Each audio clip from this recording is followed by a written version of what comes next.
you are in for an absolute treat, as there's so much backstory to Ukitake here that has never been made into the manga that is in this episode. Welcome back to Bleach Boys, episode 29 for Thousand-Year Blood War. You've seen it. Yes, I've seen it. Pythes hasn't seen it. Now, we are one of 100 that have seen it. The only 100 until I believe next weekend for New York Comic Con when they're going to get to see it. But we have already seen it. It is an exclusive premiere for the Bleach Thousand-Year Blood War Fireside Chat. We got to go to Hollywood just this morning, and we got to see the voice actors of Ichigo and Uryu in person, Marita and Sugiyama themselves, respectively, retroactively, whatever that word is. And we also got to watch episode 1, episode 2, and episode 3 from Bleach Thousand-Year Blood War Part 3, the first in the world to see it. 100%. If I didn't put that home enough for you guys. So we're going to talk about it. It is going to be a full spoiler cast. First, we'll give us some initial impressions, and then we're going to go fully into what exactly happened in the episodes, what new scenes you can expect, where it ended, and what we think about it going forward, huh? Now, it is worth noting, if you guys want a quick non-spoiler summary, the first half of the episode is all Ukitake. All Ukitake. Is this new? Very new. So the second half of it is Orihime, which we have referenced the scene, Orihime attempting to heal the Soul King. Yep. And then a little bit more of the lab scenes with Urahara. And then it is all Aizen. And that is the whole episode. So it is a great episode. Now, it is not action heavy at all. There is a split second of action in here. You don't get much more than that. That being said, it is a very lore heavy, very dialogue heavy, which is to be expected and something that we've talked about before the season even started. We were looking forward to those parts the most. Yep. This is more of that. This is all dialogue. It's all character interaction. There are characters that we have previously talked about. Where are they? They show up here. So let's dive in. Jose, what did you think of the episode as spoiler-free as possible? Ooh, spoiler-free. I loved it. Again, we talked about information and how much we wanted it. Yep. We got plenty of that in this episode. It is worth noting, I think, similar to the second episode that we watched, episode 28, they don't mess around. They hop right into what they're doing. You know, if you've read the manga, you would know that the place that they ended is a little bit strange because it immediately keeps going. The anime is the same way. The anime is just like, and we are back. Here you go. Now, when we watch it, they did not show us the opening and the endings, which I think made it also feel like, oh my God, like they're just going full steam. They're just not stopping. Like, yes.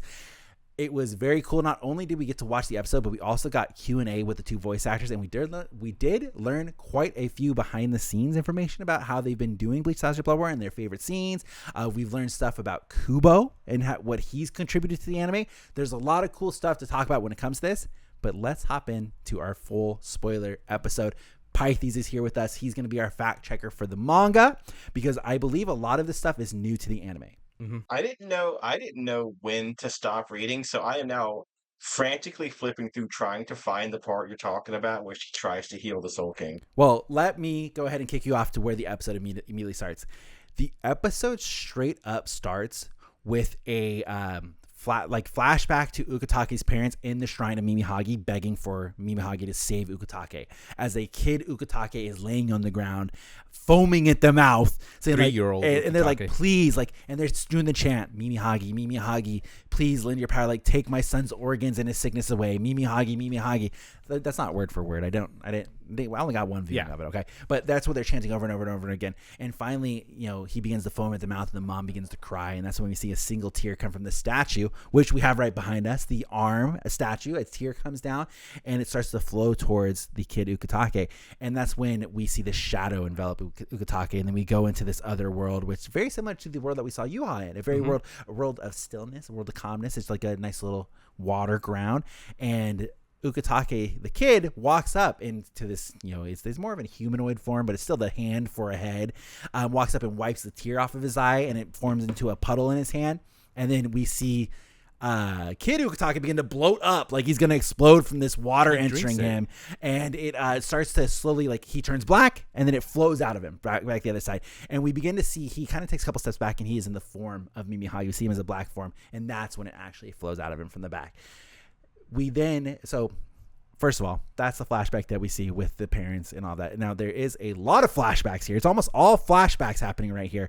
Pythes, was that in the manga? In the manga, it just shows like the outside of the shrine. Then Ukitake foaming at the mouth.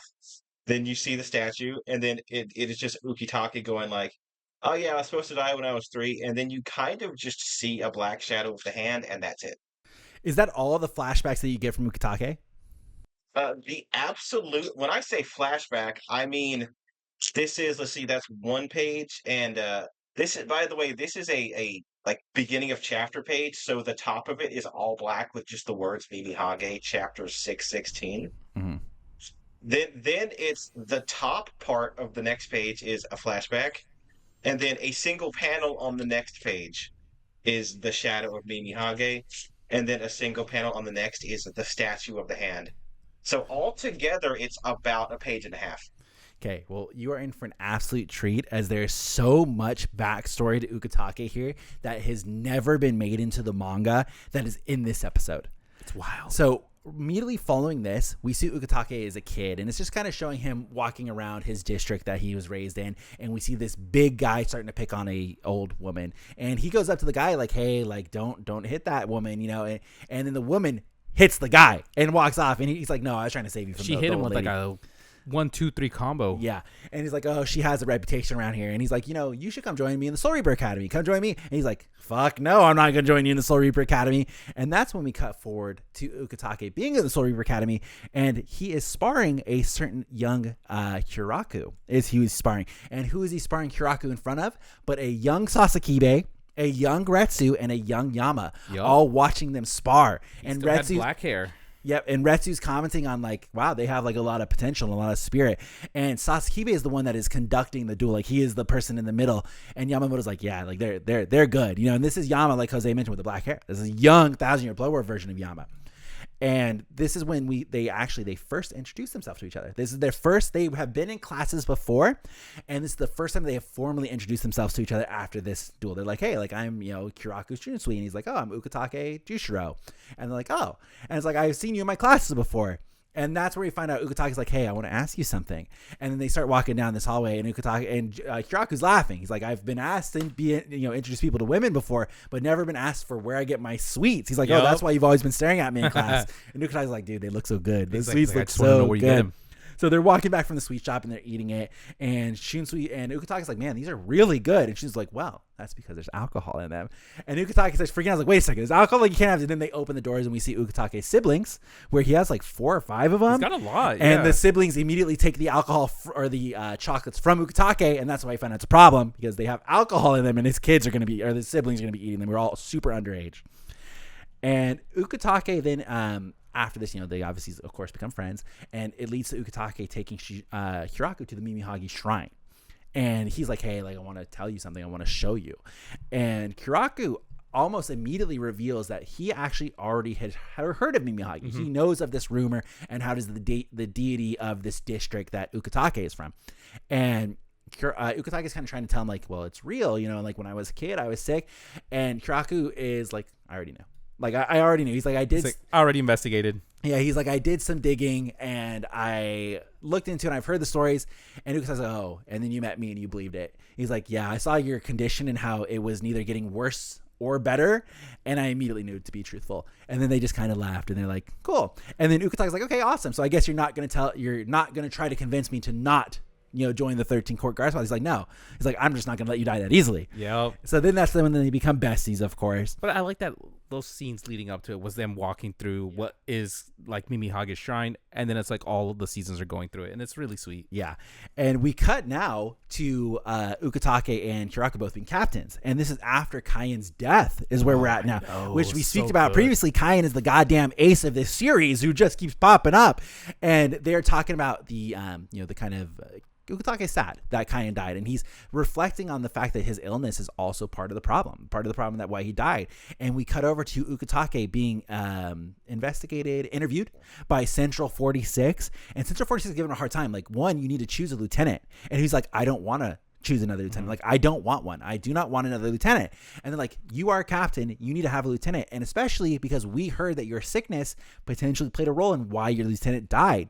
And Ukitake's like, "No, like you guys said, Central 46, that it is up to the captain to choose which lieutenant he wants, and I do not want one." And they're like, "Your sickness is all the more reason why you should have a lieutenant." And he stands up. He's like, no, I'm not going to do it. And that's the explanation in the universe as to why he waited so long for Rukia. And Rukia was the lieutenant, eventually the captain. And that's the scene that we get here, anime only as well. Now, we're not fucking done with anime only Ukitake scenes, because now we jump forward more to after Yama's death now. Yes. And it's the 3 OGs in the, I don't know, what do they call this? Like the captain's meeting hall? Is that the first division hall where they always hold the captain's meetings? I think that takes place in like the Squad 1 barracks is where they always have the big meetings, but I'm not sure. So let's just say let's just say that's it. They're in the Squad 1 barracks where they have their captain's meetings, and it is Retsu, it is Ukitake, and it is Kyoraku, and they're all standing around a table looking at Yama's broken sword, and they're and Kyoraku's like, man, Yama, like, why'd you have to leave right now? Like, this is so messed up. And Kyoraku kind of knows. He's like, had he still been here, I would have never have known, how hard it is to be the one giving commands. Like, he's like, this sucks. And this is obviously probably one of the last times that they saw Retsu, and this is what this is kind of alluding to, because he's like, it's not good to have to give these commands out. Like, I hate it. And Kyoraku then looks towards Retsu and Ukitake and is like, hey, I would like a moment alone. Like, just with, Yama's sword, like in the, Squad 1 barracks. And this is where we get a scene of just Ukitake and Retsu. How often have you seen these two like interact, like face to face? And this scene was so good. This is probably my favorite scene from this whole episode. And note, there's Aizen moments in here. This is my favorite scene because Ukitake and Retsu basically say goodbye to each other. They both know what is happening, and they're both kind of like, yeah, this sucks, huh? And Retsu is like, well, gotta do what you gotta do. And you see Retsu go mean mode. You see the face change on Retsu, and Retsu's like, well, goodbye. And Ukitake's like, I'll see you soon. Yeah. When you hit him with the, I'll see you soon, I'm like, wow. Yes. So crazy. I think in that moment, Retsu Unohana died. Yep. Because you don't see her with the kind face anymore. After that, it's her walking into the chamber after Shunsui gives the order. And then after that, it's, she leaves a letter for Isane, but you don't see her write it. Mm-hmm. And there's the fight with Kenpachi. So we cut to the lab after that scene. This is all of the backstory and the flashbacks that we get. And we cut back to the lab. And at this point, Ukitake, by the way, I believe at the beginning of the episode, in between the flashbacks, he's already taken his place in the middle of the lab. And he's like, hey, I have to do this. He takes off his cloak. We see the back hand of Mimihagi on him. And it starts to kind of convulse. And Ukitake begins coughing up blood, but a lot of blood, like much more than he normally coughs up. And we see him start to be developed in this blackness that reaches up into the sky. And so we cut back to Rukia now seeing this happen, and he is fully taken over by this black thing is going to the sky, and he can still talk, and Rukia's like, Captain, please, Captain, don't do this, and only Rukia is the one that's speaking up here. Even his two little, I don't know what you call them, two little buddies, the guys that are always following him around, they're not really saying anything. They're just kind of looking away. They're like, this is too hard to watch. And Rukia's like, but what's gonna happen with Squad 13? You can't do this. And that's where Ukitake kind of acknowledges, he's like, I apologize to you, Rukia, for always making it so tough for you. Yeah. And kind of gently nudges, it's you, Rukia. You're going to take Squad 13. I'm sorry. And that is when we jump straight back to Yuha, and we go immediately. The whole gang is jumping Yuha at this point. Ichigo dashes at him again. Orihime, they're all going to make a dash. So Yoruichi is the one that comes to the plan. Is like, hey, I'll distract. Orihime, you need to go heal the Soul King. And this is where we get Ganju. Ganju does something in this scene. Ganju comes forward. He looks like he's going to attack Yuha. You're like, oh my God, Ganju's going to do something? No, he does a sand thing on the ground to make a smoke screen. Smart. That is Ganju's a contribution to this fight. Makes a smoke screen that allows for from there it goes straight to Chad running through the smoke screen. Devil arm punches Yuha. He just catches it. Of course, Yoruichi comes in. Also just catches it. So he has both of them holding there. We see Orihime attempt to heal the Soul King, and it just doesn't work. It starts to piece it back together, and then it just shatters and goes back. And Yuha's like, that won't work. A merely human doesn't have the power to heal the Soul King. It's not going to happen.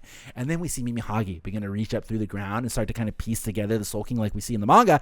And this is where we get Yuha visibly mad. You see it in his eye. And he's like, why did I not see this? Yes. He's like, I could not see this coming. Why did my eyes not see? He's mad. Why did my eyes not see this? And even Yoruichi notes, from the way Yuha's reacting, that he couldn't see it. He didn't see it. Yoruichi notices it. And so Ukitake is still talking as Mimihagi's going up. And he quotes Rukia. Rukia, doesn't want this to happen. Rukia's like, there's got to be another way. She cares for her captain. You can't do it. And Ukitake here quotes back the classic Kaiyan line, dude. The classic Kaiyan line right here comes out. And he says, Rukia, remember, there are 2 types of battles. And then it goes ... And then we cut to Kyoraku in the Mukin. And Kyoraku is the one that finishes the quote. Like, Yes. one to protect people, one to protect your honor. And he's like, don't go too wild out there, Ukitake. And that's pretty much the last of the Ukitake scenes that we get that episode. So Pythes, manga reference. How much of that? What's the order? How did that look in the manga? Okay, so I'm just gonna go to like the Orihime trying to heal the Soul King. I'm just gonna say it's this one page. She shoots out her hairpins. They move in front of the Soul King rock, immediately shatter. And then Yuha just like, you can't do that, and that is literally it. Interesting. So we don't we get get that more of little- an explanation in the anime where it does actually begin to work, but then Yuha states that a human does not have the power to put back together the Soul King, basically. Okay, so for Ukitake's sacrifice, after it doesn't work and the realm starts shaking, the ink, the weird like black stuff comes off his back, and he just says, "Yeah, I'll take Soul King's place. You don't worry. I'm sure someone will explain it later." He takes his shirt off. You see it all happening. He explains what's going on. That's when you get the flashback to him as a kid that takes place over a chapter. And then he's like, have you ever heard of the Mimihage? And then Kisuke gives a bit of exposition. Exclusively, all that happens with Rukia is she just yells "Captain" after he spits out blood. And then Ukitake just yells "quiet," and then he talks a bit more about the Mimihage's power. And then it cuts to like Aizen and Shunsui in the Mugen before the hand grabs the rock. Okay. Okay, interesting. And just like I believe, if I'm correct, this scene I'm looking at of like Ukitake's like dead corpse twitching, like sitting straight up with like a black gunk coming out of his mouth, is the last you see of him in the series period. Okay. I do remember something like that. Yeah. So it is worth noting that he does kind of allude to, like, I'm sure he said something along the lines like, I'm sure you guys have probably heard of Mimihagi. He does allude to that in here as well. And then he also says that he was preparing the Keikoku or something like that, because Ukitake knew this was going to happen. He knew that this time was going to come. So Ukitake was preparing something called the Keikaku. And even Urahara's like, I have not heard of that before. He straight up says, I've never heard of this technique. And that is when we then roll into a lot of the stuff that's happening. Interesting. Yeah, he does mention the kamikake is apparently what it's called. There it is. Kamikake. There it is. Yep, that's it. I found out how I survived. Nothing would please me more than to sacrifice this life I once lost for the court guards. Then he yells, and that's it. But that's it. That's Rip Ukitake. Yeah, there's a lot of out of order. A lot. And no talking to the hand either for Yuha. None of that happens in the anime. The stuff that we get of like the gang jumping Yuha and Orihime trying to heal it is like literally maybe 30 seconds. It's super quick. It was so quick. Super quick. And then we go straight back. So like most of the episode is Ukitake, Aizen. Like that is most of the episode that you're going to get here. I don't believe the gang jumps him at all. It's Yoruichi. Yoruichi does her little net thing, and then she yells at Orihime to heal, and then that's it. It cuts to Ukitake. No, Ichigo goes right back to beating Yuha's ass, Yeah, he like goes straight almost back to instantly. Yeah. Okay, so I think part of the story being jumbled about is because Bleach was, weekly serialized chapters. You had to remind people of what happened last week, so you would be cutting between like 8 different perspectives. With this, you can just go watch the last episode.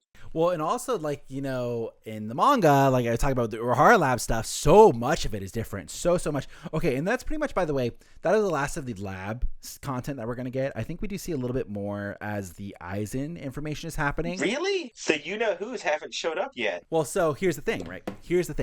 At some point, Byakuya is in the lab. He never gets an entrance. He just appears there. We never get any note of him showing up.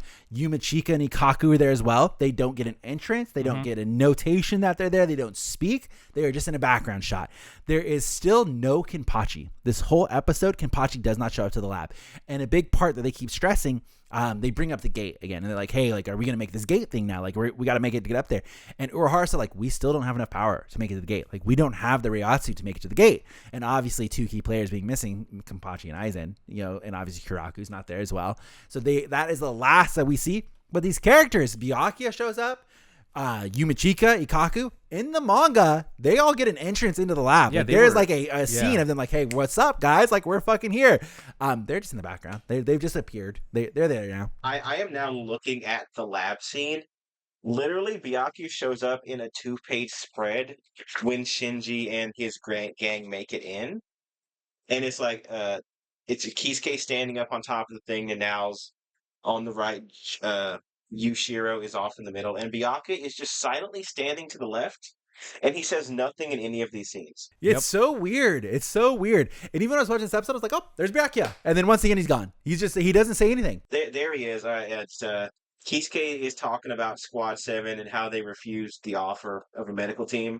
And then it says, Captain Kuchiki informed us that the captains of Squad 3 and 9 will be linking up with Squad 12. And then it cuts to Mayuri and Nemu healing the zombified captains in their weird pods. Oh, because that's what they're installing right now. Yes, I forgot to mention they did show that last episode. Yeah. Mm-hmm. They showed that little scene, but I forgot to bring it up. All right. Are you ready for the Aizen scenes? I'm so ready. My body could not be more ready. All right. Kyoraku enters the Mukin and calls out to Aizen. He's like, hey, like, I know you can hear me. Let's have a chat. And then he gets nothing. And he's like, are you not a fan of speaking over Ryatsu? No response still. And he's like, okay, well, I have these keys here. Like, I go ahead and I've been given clearance to use the first 3. He's like, I'm going to go ahead and use the first one for your mouth. And he's like, I'm sure for anybody after not having talked for 2 years, it's going to be impossible for you to speak. But knowing you, I'm sure you'll be fine. And then unlocks the mouth. And the moment he unlocks the mouth, Aizen appears in front of him, walking. Walks up to And him. Kyoraku's like, holy shit, like, that should be impossible. Like, what? And Aizen's like, what's up? like, he's like, you're correct. Like, how's it going? And then Aizen's like, well, don't you have the other 3 key or the other 2 keys to use? And Kyoraku's just like, without doing anything, like, yeah, you're right. And just unlocks them both. He's just like, boom, boom. Here's your left eye. Yeah, and then here's your left ankle. And Kyoraku is like shocked that he's fucking here still. He's like, this is just should be so impossible, but okay.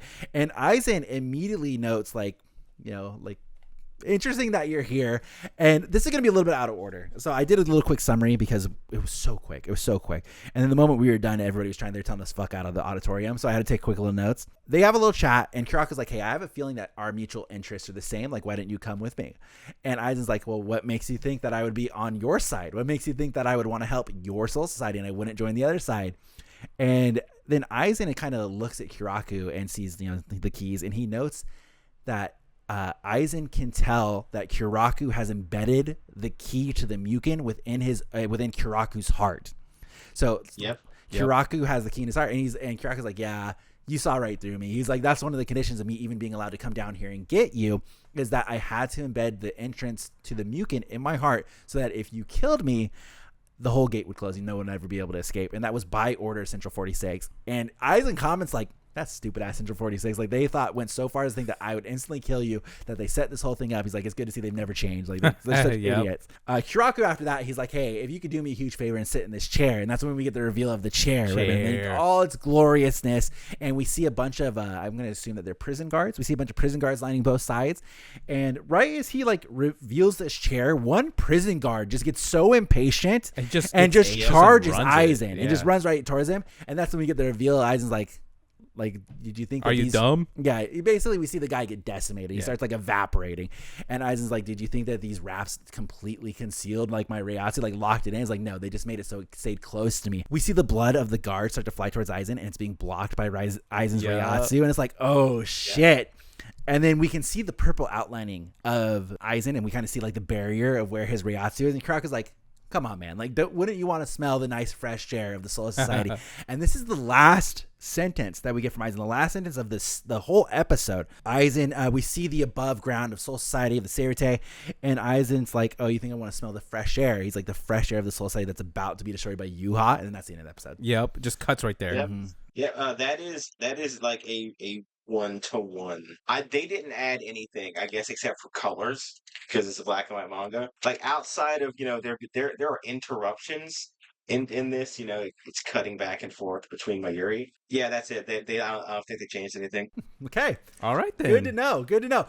It was a really cool experience. So when we watched this episode, first of all, fantastic episode. I think this is a great episode for not having a lot of action in it, which I feel like we got a good ebb and flow. First 2 episodes was so much action. The 3rd episode went straight back to the lore, kind of dialed it back a little bit, brought it back into that character interactions. Loved it. Good dialogue, good lore. Loved the Ukitake scenes. Like I talked about that scene. So good. The scene with Retsu and Ukitake was incredible. Fantastic. Like what a great really addition. Well done. I love seeing Kyoraku, Shunsui spar in front of young Yama, young Retsu, and young Sasakibe, my boy. And on top of that, they were both wielding swords on both hands. They were dual wielding as they were sparring. That's correct. That is something as well. They were dual wielding while they were sparring. I told Jose right when that episode came out, I said, Jose, this is the start of the 3rd episode. Embed this into your memory, like embed all of it, like because not only did we watch episode 1, 2, 3 back to back to back, there was no openings, no endings, so it didn't like stop almost at all. It just went to black, next episode started, went to black, next episode started.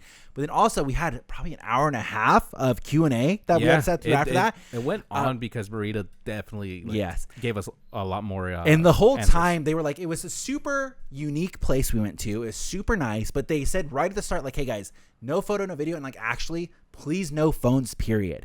There was a lot of people that worked for Viz, a lot of people that worked for TV Tokyo, a lot of Japanese, I don't know the correct terms. I'm going to say this isn't his job title, but like Japanese ambassadors to the city of LA was one of them. Like important people that were here for this event to see this fireside chat that was happening as part of the Japan House. And they're like, please guys, phones away. Like do not have your phones out. We don't want any interactions. We don't want to see them. Like there are certain people that are here with the press that they are allowed to have theirs out. But if you are not media, do not have your phone out. So I had to put my phone away and it was away the whole time. So I had to sit through hour and a half of fireside chat. I was like, I need to remember everything that is happening in this episode. So the moment it got done, I just pulled out my notes app on my phone. I started going, just started typing away. You should have seen it. We were trying to get pictures with like the poster and stuff, and immediately Sam's like just nonstop, and his fiance, impatient little lady, but yes, just true, staring daggers at Sam, being like, "Let's go." I was busy, dog. I was half debating that once the episode ends, I should go use the restroom, and so I could just sit there and just like, because the fireside chat, very interesting. I enjoyed it a lot. I love, of course, hearing about the stuff, but not as important as me making sure I get all the information from the episode. So I was like, I almost, like, if they would have given us a little bit of a stopping time, I would have dipped out. I would have ran to the bathroom really quick so I could type all that out. It was just so much information to remember because so much stuff happened, so many new scenes that weren't in the manga. It was crazy. It was really crazy, but I loved it. It was really good. It was really good. They said that the showing, they had about 100 seats that were available for the showing. It sold out almost instantly. They said it instantly sold out and all the tickets went away. And they had 260 people on the wait list for more tickets. Damn. How the hell did you two get tickets? Well, Pythes, that's all me. So I saw it go live. That's I all was Sam, the influencer. one of the times that I was just hanging out on the Twitter and I saw them post about it for New York Comic Con. I was like, oh, like they're doing one in New York. And then I saw that they also listed they were doing one in LA. And then so I went to the LA place and I saw they were already had the tickets up. And then so I bought mine and my fiance's immediately. Then I texted Jose. I'm like, Jose. I think like, you called me. I called Jose. Which was a triggering for me to get a phone call from this man at like, I think it was like 10 o'clock. Yeah, I was late. Yeah. And I was like, oh shit, Sam's calling. Like, what the fuck? I pick up and I was like, yo, what's up? And he's like, hey, they're doing this chat. You know, voice actors are gonna be here. You want it? And I'm like, okay. Yeah. I was just like, yeah. I immediately bought his too. I was like, yep, done. So I bought 3 tickets immediately. And then it really did. I remember checking right after it sold out really quick, really, really, really quick. Weirdly enough, though, not all the people showed up. There was a lot of empty seats on our side. They came late. A lot of people who were right behind us were coming in late. Okay. Which I guess is fine. Because that just sounds like LA. Yeah, you just missed the first 2 episodes. That's fine. That's fine. I am definitely in the background. There were probably 4 or 5 media people that sat in front of us. I think they were the Viz. I was in the background of all of their fucking videos. I'm going to be in all of them. Like, I was just like, every time they fucking did a video, I was right there in the background. I kept seeing myself in their camera. Yeah, we were in the second row. We were not that far off. And we had pretty great view. Yeah, we got in pretty early. So we can recap a little bit of the day. We first walked in. So I have never been to this place before. I have been to this mall that it was at. It's called, I don't even know what the mall is called. The Oviat or something. Not the Oviat, the Ovation. It's the Ovation. The mall is called the Ovation. I believe it used to be connected to a hotel, but it's not that same hotel anymore. It's called the Ovation Mall, and it has the Dolby Theater in it. It has the TCL Theater in it. it has a bunch of other stuff in it, restaurants, things like that. And I guess part of it is this Japan house. We've gone here 4 or 5 times. I've never seen this thing. And the Japan house is on the 5th floor, which is one of 2 things up there, right? It's the Dolby Theater has a spot up there, and the Japan house. The ballroom is up there. And that is it. And you're only allowed to go up there if you're going to one of these 2 things. So I've never been to the top of this mall like that before. So we went up there. Well, actually, we first went in. They have an exhibit on the 2nd floor. They had the Kawaii art exhibit happening, which was very cool. Really cool. Also very weird. So check it out if you're there. It's a murder room. Interesting. Someone recognized me when we went there, so that was cool. Now, I thought, imagine my surprise. Now, shout out to this guy if you're watching. You were very nice. I thought he was a Bleach Boys listener / watcher. I thought that's where he knew us from. He knew me from my tweets. Specifically the face. Yeah.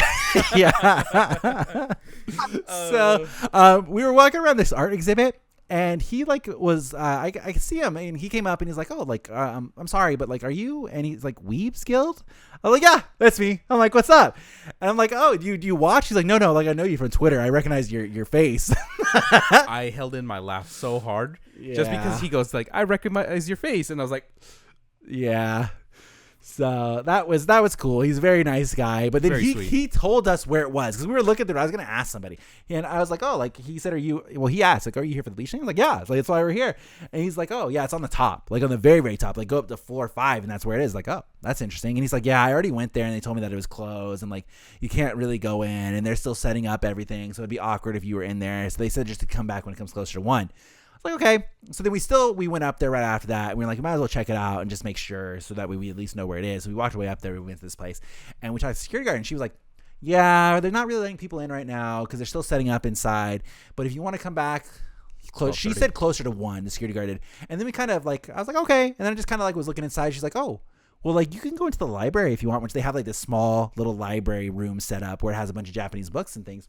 It's like, you can go in there. That's open. It's cool. So it's just me, Jose, and my fiance, the only 3 people in this library just looking around. That's where we took all the photos. They had these beautiful Bleach 20th anniversary artwork all over the place that were $1,800, $2,000, $4,000, $1,400. You want one that has Ichigo and Uryu? $4,000. Yep. It is insane. And then they have smaller ones, which are they're a little bit bigger than 9x11s, I would say. A little bit bigger than regular photo sizes. $360 a pop, but they're all extremely limited. The smaller ones were 1 of 100s. The big ones were 1 of 20s only. Yep. And you get certificate of authentication. You get the whole thing that comes with it. And they had them all on display. I was like, I told my friends, hey, how many funds do you think I can get if I there's one that Jose wanted, which I think is fucking ridiculous. It was the funniest one. It was just Kone's arm. It was his butt and his legs. Yeah, it was just different pieces of Kone's copy and pasted all over the thing. So it looked like it was a picture of fucking bananas. I thought it was bananas at first. And then it's nope, that's Kone. That's Kone that's there. I walked up and goes that's Kone's butt. I kind of like this one. And that was the cheapest of them, but $1,200. Shit, dude. If you want the really big one, $1,200. And then on the middle table, they had a bunch of displays of Bleach manga box sets. They had the Bleach Blu-rays. They had the Bleach coloring books. They had the Bleach data books that were in there. They had the 20th anniversary first cover. Yeah, some of the stuff that we have on the set here. Well, most of the stuff that we have on the set here, they had laying out on the table there. And then we were kind of walking around, and a couple more people started to come in, and they were taking pictures and stuff. I took all the pictures already the moment I walked in, ding, ding, ding, ding, ding. And then this guy comes out who I assume he works there. I'm pretty sure. He comes out, okay, are you guys here for the Bleach thing? And I was like, yeah. And he's like, get out. You guys need to be out. We're not open yet. Go out. And I was like, oh, okay. My bad. And he's like, come back closer to 12:30. He's like, okay, cool. So then we went and we got lunch, but we already explored the whole thing. So when they were bringing people in for the first time, when we were eventually allowed to go in, they come into the library. It was we already looked. So we were able to just go right to the front and just stand next to the doors. We already looked. We already took all the photos. We already saw everything we need to see. So boom, done. Once again, I don't know how you did it at Anime Expo and in here. That is just the most Sam shit I've ever heard. My fiance said the same thing. She was like, once again, we get kicked out of somewhere because you just go in when you're not supposed to. And she's like, you could tell that you weren't really supposed to be in there. I was like, the security guard said we could go in. So I wasn't gonna double check her. I was gonna be like, oh, are you sure? I was like, no, she gave me the green light. I'm gonna go right in. Next time we wear suits and nice clothes. Yeah. Hey, I told my fiance, because they asked oh, are you here for the Bleach thing? What if I was like, nah. It's I'm just hanging out. Don't mind me. Because they were even oh, they have a balcony up there that overlooks the Hollywood Boulevard. I'm like, oh, you can go hang on the balcony too if you want. I was like, cool. So we were like out there on the balcony hanging out, and then eventually they were like, yeah, you guys aren't supposed to be here. Like get out. And I was like, okay, that's fine. Hey, Sam, for the next Bleach event, I need you to come in wearing a Bleach shirt and a Bleach coat and Bleach shoes carrying the manga. And then when they ask you, are you here for the Bleach thing, you say, what's Bleach? It's like, never heard of it in my life. I don't know what you're talking about. No, thank you. And Jose comes in and he's carrying a jug of bleach, the cleaner. He's like, I thought this was a bleach thing, not whatever that is. I'm here for the custodian convention. They said they would be unveiling the new bleach. But both of you just come in with bottles of bleach. And if like, the oh, episode's shit. bad, you start sprinkling it on the actors. Okay. Oh, right. They get the felony. Yeah. Let's see. What else did we do? So let's talk Q&A. Oh, I thought you were going to say we got ripped off at Johnny Rockets. Okay. Yeah, I'll throw a special fucking shout out to Johnny Rockets. These fucking dickheads, okay? Now, Python, I'm going to tell you what we bought, and I want you to tell me what you think the price of it is. It's going to be a fun little game show here. Okay, I need you to ask for what is a Johnny Rockets? Okay, Johnny Rockets is a 50s style diner. 50s style, American traditional diner that has like jukeboxes and stuff on your table. It's a diner though. Yeah. It's a diner. Okay. And so Jose got a cheeseburger. Yeah. I got a grilled cheese. My fiance got chicken strips, and then we got 2 sides of fries, onion rings, and 3 soft drinks. So basically 3 complete meals. What do you think the final cost of that was? I can't stop laughing because, of course, you would get a fucking grilled cheese, you child. That's not the laughing point. And of course, That's not the laughing point. oh, of course, Katie would get chicken strips. All right. That's right. Carry on. Jose gets the adult meal. Thank you for bringing some class to the group, Jose. I will gotta admit it was like a bacon cheeseburger that had like a really good ranch sauce in there, and on what was it? Onion rings. Oh, that sounds so good. And now you want me to guess how much it should be altogether? Yes. Yeah. So it was a burger, grilled cheese, chicken tenders, and you said fries and onion rings? Yes, correct. If that was here, that would be about $30. Okay, now equate that to what you think that would be California prices, Pythes. Well, California, remember, I live in fucking poor-ass East Coast, so I guess just take everything and double it and say, I guess, California, they charge you $60. All right, here you go. So the price, pre-tip, by the way, so I tipped on top of this, $86 What the fuck? for all of that. Like, that is insane. We got scammed out the fucking window. Oh, I could buy Sparking Zero for that. I know. The reason why I was upset was we've gone to the other Johnny Rockets, which is in a different mall in Orange County where we live. Mm-hmm. They have a combo meal, so $15 gets us the fries, the drink, and the entree. So the scam, Pythes, was that everything was an individually priced item, is how they got us. There were no combos, no nothing. And I remember asking the guy, I'm like, oh, does it come with fries? He's like, no, those are separate. And I was like, okay. So after I got done tipping, which I like to make it a nice round number, it was $100 on the dot. What the fuck? For 3 people, it was $100 on the dot. Regardless, fuck Johnny Rockets. Yeah. Them damn We will scam not be ass going to that mofos. spot. We should have gone to the pizza spot you Yeah, spotted dude, on the balcony. there was a New York slice place right across the strip or the Hollywood Boulevard. I was like, dude, I saw it from the balcony. I was like, Jose, I've always wanted to try that pizza place. And I'm like, what, that one? Yeah, It was next to all these shady And little instead, we areas. went to dumbass Johnny Rockets. By the way, my fiance is the one that wanted Johnny Rockets. Oh, which is she why- did it? which is She why- was the which one is that why we pointed went to out. damn Johnny Rockets, and it sucked ass. So don't go to the one that is in the Ovation Mall. Horrible, hate Unless it. you have money. Yeah, unless you're rich, man. Hey, do it up. Do what you want to do. I can't even imagine if we got shakes or something. My fiance, my lovely, lovely fiance, was having a embarrassment panic attack while we were in Johnny Rockets as well. Oh, no. This This is like conversation for our Patreon only right now because it's hilarious. Just a slice of life stuff. But yeah, I thought the event was cool. Some of the Q&A stuff that I can remember. So we saw Marita and we saw Sugiyama. They did Q&A. A lot of the stuff was similar answers that I have already heard at like Anime Expo and things like that. One of the things that they did that they said was the first time ever, which is true because before, so they did a thing called live dubbing. They have done a thing before Anime Expo, but I thought this is what they were talking about. They've done a thing at Anime Expo before where they read the lines, like it shows like a static image and they read the lines, so that way they can just like give you a taste of what the character is. This they did is called live dubbing, where they show the scene. The scene is actually playing, and they are actually saying the lines live. So it's a little bit different. It's the full scene playing at the same time that they're saying it.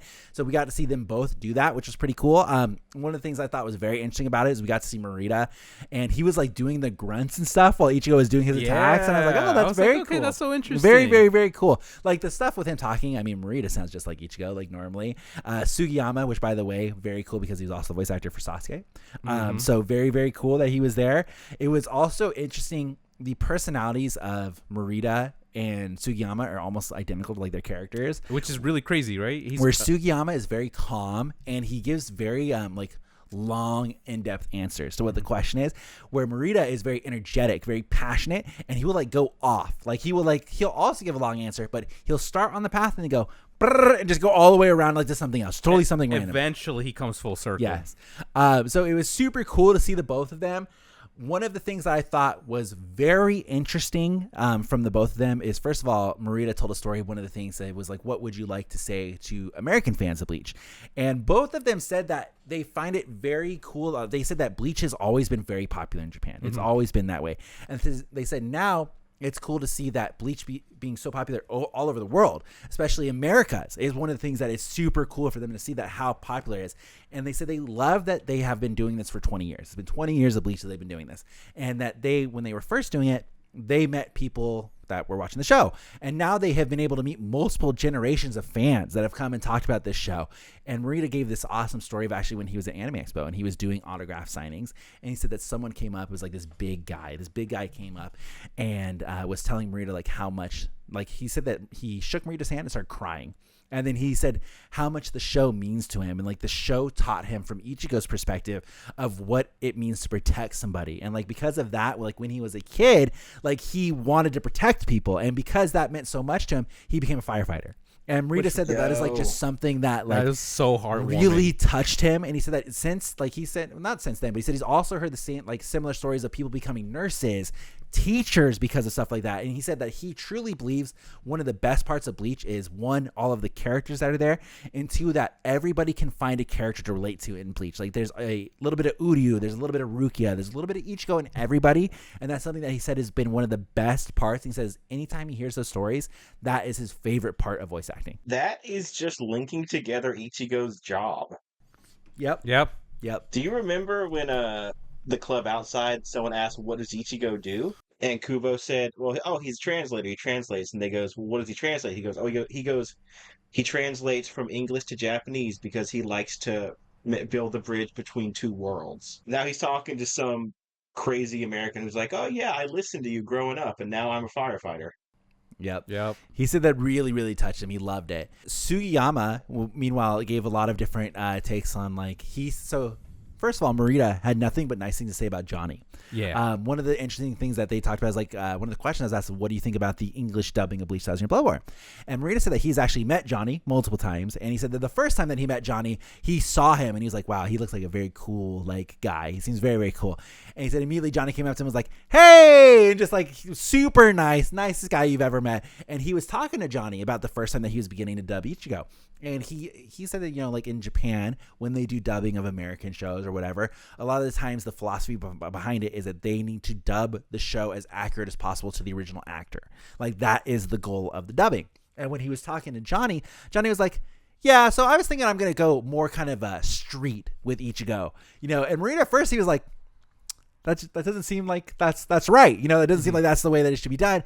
But the more that he thought about it and the more that he saw the American actors dubbing the show, he really felt inspired by the fact that they are given the leeway to kind of give their own take on the character and really take in this character and see what it means and how they would want to adapt it to their style.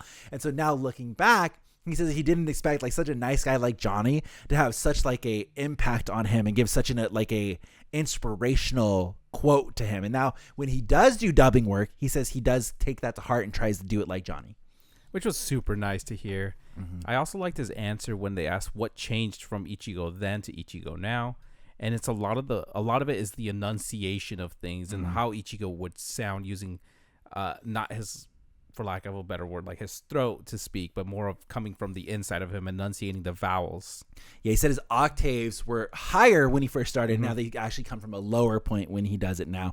And he said that he feels like that is just a little bit of the change with Ichigo that has happened. Of course, also a little bit of change with how much older Marita is now. So he said that that's one of the things that's really cool. But still powerful voice. Yeah. Even dude, it scared me at first. Like he was giving this speech like a normal talk. He was like this. It's like, yeah, so I really think that the octaves have changed when I do Ichigo. And then he stands up and goes, Bankai! I'm like, oh my god, about gave me a goddamn heart attack. Scared the moderator. Yeah. She was like standing and she was just watching, and then all of a sudden she's like, yeah, he just went like from regular talking to screaming. I was like, oh, all right, like cool, which was very awesome. He did Bankai twice, and he showed us the different pronunciations and how he emphasizes on certain parts of the word, which was super cool. Loved it. Sugiyama, I thought was interesting. They asked him the question about the English dubbing. He's like, yeah, I haven't watched he's any like, of I've never seen it. But I forget what he said for that answer. But he said that he's never watched it, but he does know. Oh, I remember. He said that in Japan, there is a little bit of a problem because with American speech,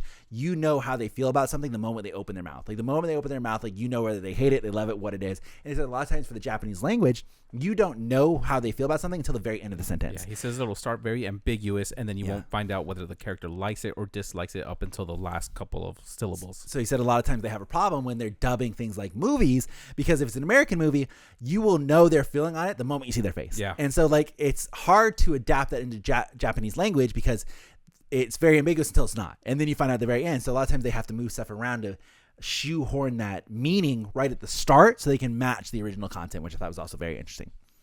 That is quite interesting. I think it has to do with like the Japanese sentence structure being backwards compared to ours. Mm-hmm. Well, they put a lot of important stuff at the end so they can start with sort of they gently move you into it, where I would start a sentence with, you motherfucker, you broke my bike. Yeah. They'd be like, my bike, it seems to have been broken, you motherfucker. Motherfucker. Yep, that's exactly how it's structured. Another question they were asked is what is their favorite memory of dubbing Bleach, or like not dubbing, but doing the voices for Bleach. And Marita gave this long story about how the Japanese voice actor for Yoruichi likes to constantly fuck with his script. And like it has been happening since the very first time that they have recorded. And like he gave a specific example. Like he can leave to he'll go leave to go use the restroom, and he'll come back and his script will have doodles all over it. And it's all from the Yoruichi voice actor. And so he said in one particular instance, he was doing a line and he came back, and at the very end of the line, she drew a heart. So like he just picked up the script and started reading it, and the way that he read the line, instead of going like, I hate you, Yuhaba, I was like, I hate you, Yuhaba. He's like, it's like I really read it with a connotation that's supposed to be like this nice friendly thing. She drew a heart on it, which was what triggered him to be and like, it's like, and she came and drew it on. It's like it's like she does that all the time. And Sugiyama had to like chime in. It's like, but they're friends though. They're friends. Like like like chime in with them. Like it's friendly, That is the most Yoruichi would do that for real though. Yep. I was like, damn, embodying the sounds character. about right. So he said that she has been doing that for the whole time that they have been doing lines together. And then they're like, oh, like that sounds like so nice. And then Marito's like, yeah, well, it really sounds like the Yoruichi voice actor hasn't grown up. Yeah. It's like, all right. Yeah, our moderator, her faces were hilarious. And same with the translator. They were just like, yeah, they were good. They were really good. So it was a really cool event. And it was something that even talked about the owner of Japan House, the CEO of Japan House, whoever runs Japan. Let's go with whoever runs Japan House. There was the lady that was there running the whole thing. It was like her thing. She talked about how much she wants to do more events like this in the future, and how nice it was to be able to do this event because she worked with Viz Media, and it was such a big thing for them to have these voice actors come by. And so she really hopes that everybody really enjoyed the event, and they really hope that everybody had such a good time. And it was such a unique, like small little, I don't know, probably about the size of the garage that we're in right now is the way that we were sitting, maybe a little bit bigger, but it fit about 100 people in here, and they just projected it on the wall, and that was the event. And it was very sincere. It was very close. I don't know very the word intimate. I'm looking for. Intimate. Thank you, Jose. It was a very intimate experience. Like a lot of times when they're talking, like they're looking at you because you're like right there, and I'm like, oh, all right, like this is interesting, sure. So I had a good time at it. I had a great time. had The a great chairs time. were uncomfortable as hell because Yeah, we were in there for like the event was only supposed to be 50 minutes of Q&A, and they probably went for almost an hour and a half. They went a long time because Marita was telling crazy stories, like They were really hilarious crazy stories. stuff. I was having a good time. He's such a character, so cool. But it was really cool. Thank you, Japan House. Loved it. I had a great time going to it. Hopefully they do another one. That'd be really cool. I'd love to go. I don't have much else to say. Now, I do have one thing that I'm saving exclusively for the Patreon. There was a question that was asked, and it specifically relates to Kubo and how involved he was with the anime and some things that got learned from Kubo to the anime. That is going to be in our exclusive Bleach Boys only content on Patreon. So if you guys are interested in hearing that, make sure you guys join our Patreon, patreon.com/weebsguild. We have a 15-minute block every single episode, the Bleach Boys Captain's Meeting, where you get to hear all the behind the scenes of everything and a little extra tidbit every single week. So if you guys enjoyed it, if you guys have any questions about episode 29, feel free to let us know. We'll all be in the comments. We can answer whatever you guys need, except for Pythes, of course. Hate to see it. We will still be back next week with another podcast, maybe talking about the premiere and some rumors and stuff like that going on. Maybe a little bit of a shorter one, so make sure you guys are subscribed. Make sure you guys follow us on Instagram and Twitter, and then, of course, join the Discord. All of that is in the descriptions down below. As always, thank you to our Patreon supporters, specifically PV, our Weebs Guild Captain member. We appreciate the support as always, and we will see you guys next time. Goodbye, everybody.